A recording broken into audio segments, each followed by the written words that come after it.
কখনো রোদের তীব্রতা, কখনো দমকা হাওয়া, আবার কখনো বা ঝুম বৃষ্টি এসে ভিজিয়ে দিচ্ছে বই, খাতা ও জামা কাপড়। খোলা আকাশের নিচে ক্লাস করতে গিয়ে ভিজতে হচ্ছে কোমলমতি শিক্ষার্থীদের। প্রলয়নকারী ঘূর্ণিঝড় রিমাল উড়িয়ে নিয়েছে স্কুলের টিনের চাল। ক্ষতিগ্রস্ত হচ্ছে বিদ্যালয়ের চেয়ার, টেবিল ও আসবাবপত্র। যা কিছু টিকে আছে সেগুলো দিয়েই কোনো মতে ক্লাস নিচ্ছেন শিক্ষকরা। কিন্তু প্রখর রোদে খোলা আকাশের নিচে ক্লাস করতে গিয়ে অসুস্থ হয়ে পড়ছে শিশুরা। সাতক্ষীরা আশাশুনি উপজেলার ১০ নং বৈকরঝুটি সরকারি প্রাথমিক বিদ্যালয়টিতে এভাবেই নিয়মিত পাঠদান চলছে প্রতিষ্ঠানটির বাইরে। রাবিদ মাহমুদ চঞ্চলের প্রতিবেদন, বিস্তারিত জানাচ্ছেন নুসরাত জাহান কলি। একমাত্র ওয়ালটন এসি দিচ্ছে ১ বছরের রিপ্লেসমেন্ট গ্যারান্টি এবং কম্প্রেসারের ১০ বছরের গ্যারান্টি। প্রলয়ঙ্কারী ঘূর্ণিঝড় রিমালের তাণ্ডবে আশাশুনি উপজেলার বৈকরঝুটি সরকারি প্রাথমিক বিদ্যালয়ের টিন শেড ঘরটি তছনছ হয়ে গেছে। ফলে বাধ্য হয়ে স্কুলের মাঠে খোলা আকাশের নিচে ক্লাস নিচ্ছেন শিক্ষকরা। প্রখর রোদের তাপে অসুস্থ হয়ে পড়ছে বেশিরভাগ কোমলমতি শিশুরা।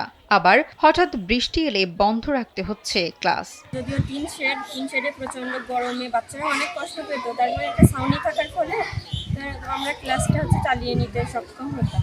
কিন্তু এখন এই রেমালের কারণে সে টিন শেডটাও নাই। টিন শেডটা দেখা যাচ্ছে খুবই বিধ্বস্ত অবস্থা। ওখানে বৃষ্টি হলে পানি পড়তেছে। আর টিন শেডে মাঝে মাঝে ছোটো ছোটো কণা ভেঙে পড়ে, যেগুলো বাচ্চাদের মাথার উপরে পড়ে অনেক ক্ষতি হয়ে যাচ্ছে ওদের। এই জন্য আমরা তাদেরকে বাইরে, তাদের শারীরিক নিরাপত্তার জন্য আমরা তাদেরকে বাইরে গাছতলায় বসে ক্লাস নিচ্ছি। আমাদের এই যে এলাকাটা, এটা হচ্ছে বন্যাপ্ত এলাকা, দুর্গত এলাকা। এখানে বর্ষা মৌসুমে আমাদের এই বিদ্যালয়ের মাঠটা হাঁটু জলে নিমজ্জিত থাকে।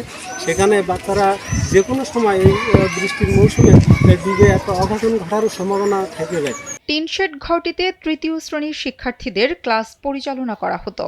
রিমালের তাণ্ডবে ঘরটির টিনের ছাউনি ক্ষতিগ্রস্ত হলে ওই শ্রেণীর ৬১ জন ছাত্রছাত্রী ও প্রাক প্রাথমিকের ৩০ জন ছাত্রছাত্রীদের নিয়ে স্কুলের মাঠে খোলা আকাশের নিচে ক্লাস নিচ্ছেন শিক্ষকরা। তবে বর্ষা মৌসুম আসলে বৃষ্টির কারণে এই ক্লাসও বন্ধ হয়ে যাবে বলে জানান শিক্ষকরা। বর্তমানে বিদ্যালয়টির অফিস রুম সহ প্রাক প্রাথমিকের জন্য নির্ধারিত রুমের অবস্থাও নাজুক। ফাটল দেখা দিয়েছে ভবনটির পিলারে।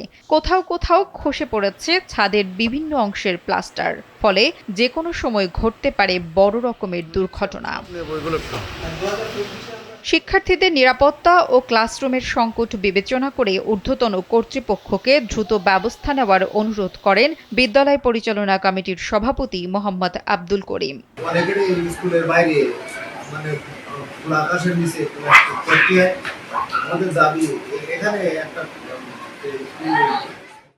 সাইকেল সেন্টার হয়তো আলোচনা অনেকবারই হচ্ছে, কিন্তু মাটির কি সমস্যার কারণে হচ্ছে না। তারপরেও ট্রাফিক না থাকার কারণে অনেক সময় দেখা যায় যে বাচ্চা কাচ্চা হঠাৎ করে রাস্তাঘাটে চলে যাওয়ার কারণে দুর্ঘটনা করার সম্ভাবনা থাকে। আমার আবেদন যাতে ট্রাফিক এবং মাঠটাকে বর্ষা সিজনে মাঠেও পানি জমে যায়। এ ব্যাপারে উপজেলার শিক্ষা অফিসার স্বপন কুমার বর্মন জানান, টিনশেড ঘরটির ছাউনি উড়ে যাওয়ায় মেরামতের জন্য বরাদ্দ চেয়ে ঊর্ধ্বতন কর্তৃপক্ষ বরাবর চিঠি পাঠানো হয়েছে। ভবনের খুব ভগ্নদশা অবস্থা আর কি। আমরা ঊর্ধ্বতন কর্তৃপক্ষ বরাবর এই বিষয়টা আগেও জানিয়েছি এবং এটা অব্যাহত থাকবে। সীমানা পেশার বিষয় এটা পর্যায়ক্রমে আসে, কারণ এটা আমরা তালিকা তো আগে দিয়েছি, কিন্তু পর্যায়ক্রমে হয়তো অনুমোদন দেবে। একসাথে এক অর্থ বছর হয়তো এতগুলো বিদ্যালয় অনুমোদন দিবে না আর কি। যদি আসে তাহলে অবশ্যই সেখানে হবে। প্রায় ১০০ বছরের পুরনো শিক্ষা প্রতিষ্ঠানে বর্তমানে ছাত্রছাত্রীর সংখ্যা ৩৫০ জন।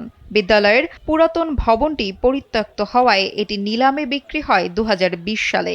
এরপর ভবনের সয়েল টেস্ট করে একটি নতুন ভবনের অনুমোদন হয়েছিল, কিন্তু দীর্ঘদিনেও ভবন নির্মাণের কোনো পদক্ষেপ নেওয়া হয়নি। কবে নাগাদ নতুন ভবন নির্মাণ করা হবে সেটিও বলতে পারছে না কেউ।